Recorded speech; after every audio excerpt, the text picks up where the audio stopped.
of the ayah is the day on which it will spill out and articulate its news. The information it contained within it, the earth, it will speak of it clearly. تُحَدِّثُ أَخْبَارًا. That's the rough translation. But let's go word by word, inshaAllah ta'ala. The first is يَوْمَئِذٍ. It is used when you warn someone. The day I get you, the day I find out, you know that kind of language? You use it to warn someone. يَوْمَئِذٍ تُحَدِّثُ أَخْبَارًا. On that day, تُحَدِّثُ. حَدَّثَ comes in the Arabic word, is to make someone aware of something. Is to make someone aware of something. And this is a very particular, very peculiar use of the word in the ayah. Ibn al-Faris comments, كَوْنُ الشَّيْءِ لَمْ يَكُنْ. Hadatha in Arabic is the existence of something that didn't used to be there. Huduth, to create, of something to come into being that wasn't there before. From it comes the word haddatha, to tell the audience something that they previously did not know. That's one meaning, haddatha, to tell someone something that they didn't know. If I tell you something new, you will call it hadith. Hadith. Hadith is something you didn't know before. That's what the literal meaning. I know you know the religious meaning, but the linguistic meaning is telling someone something that they didn't know before. That's one meaning. The second meaning is telling someone something that they've completely forgot, so when they hear it, it feels like they're hearing it what? For the first time. That's the second meaning.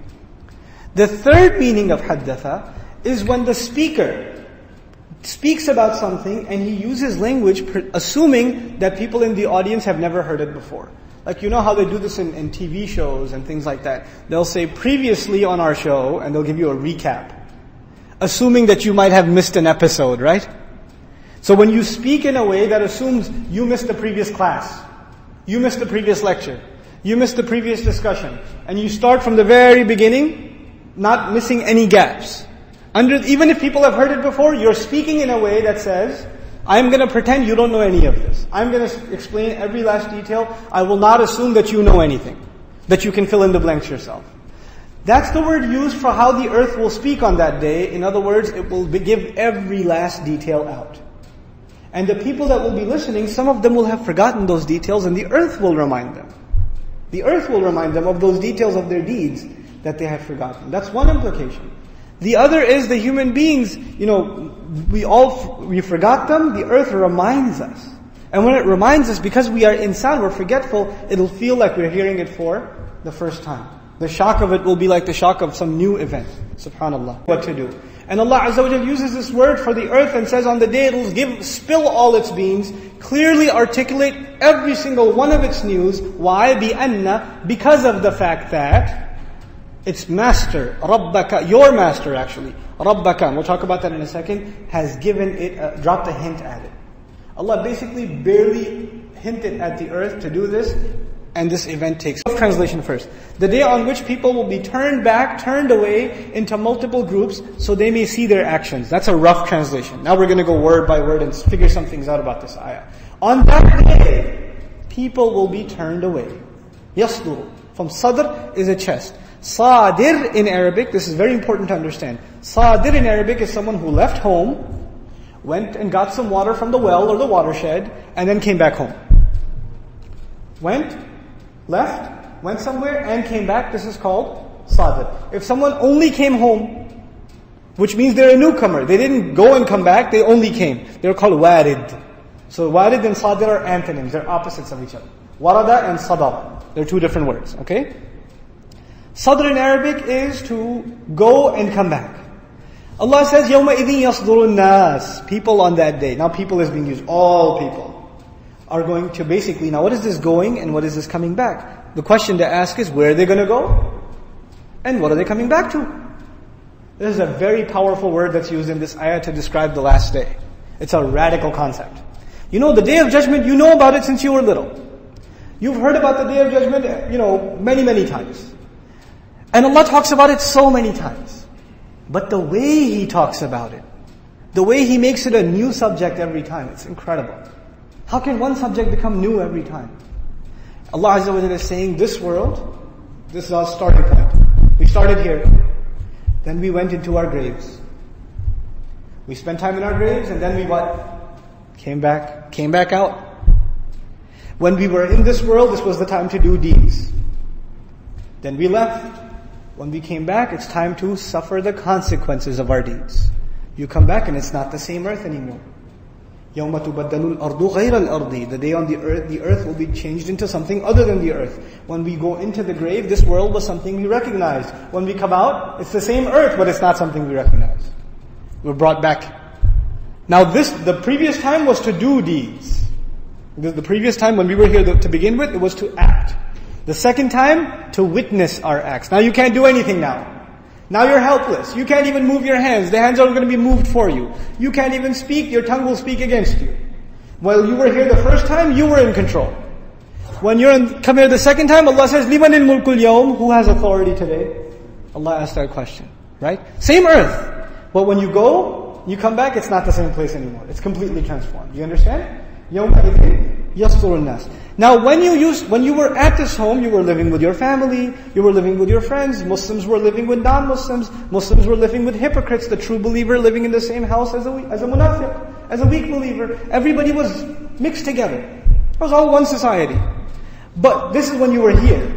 Now that you leave, you go into your grave on your own. But when you come back, Allah says, يَصْدُرُ النَّاسُ أَشْتَاتًا. Ashtat comes from the Arabic word shatta. Shatta means to be, if something was one and it broke into many pieces, this is called shatta in Arabic. In other words, humanity was one. We felt like we were in one neighborhood, one town, one village, one community. But when we come back, what happens? We're all broken up into different categories. We're not one. Ashtatan. Now why would we be broken up? Why can't we stay the way things were? Why can't he go back to his family?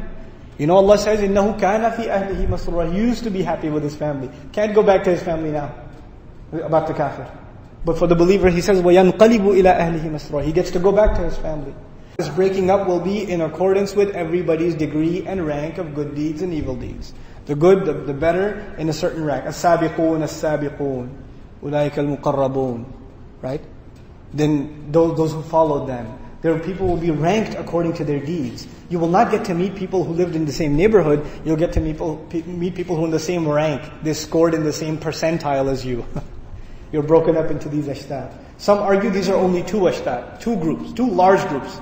But others comment, because the word ashtat, plural, is used, it implies even within the believers, even within disbelievers, there will be multiple groups, multiple categories of people. Others yet argue, no, ashtat means everybody will be by themselves. They take the ayat, لَقَدْ جِئْتُمُونَا فُرَادًا. You have come to us only by yourself. Or Allah says, كُلُّهُمْ آتِيهِ يَوْمَ الْقِيَامَةِ فَرْدًا. Each of them will come to Allah on the day of judgment alone, by himself, individually. So this breaking up implies everybody's broken up from all their human connections, and they are standing there all alone by themselves, into groups. So they may be shown, لِيُرَوْا أَعْمَالَهُمْ, their deeds. لِيُرَوْا أَعْمَالَهُمْ. Now there's a difference between أعمالهم and أفعالهم. There's amal and there's fi'l in Arabic. Amal means something you do consciously. Fi'l means something you do subconsciously. Breathing is not amal. What is breathing? It's a fi'l. Listening, hearing is not a amal. It is what?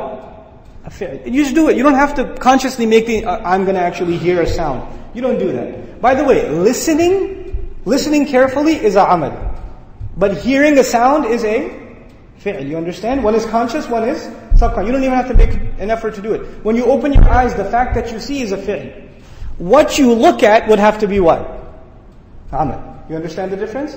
People will not be shown their fi'l, they will be shown their a'malahum. They will be shown their deeds. Now some mufassirun commented they will be shown the reward of their deeds. The reward of their deeds.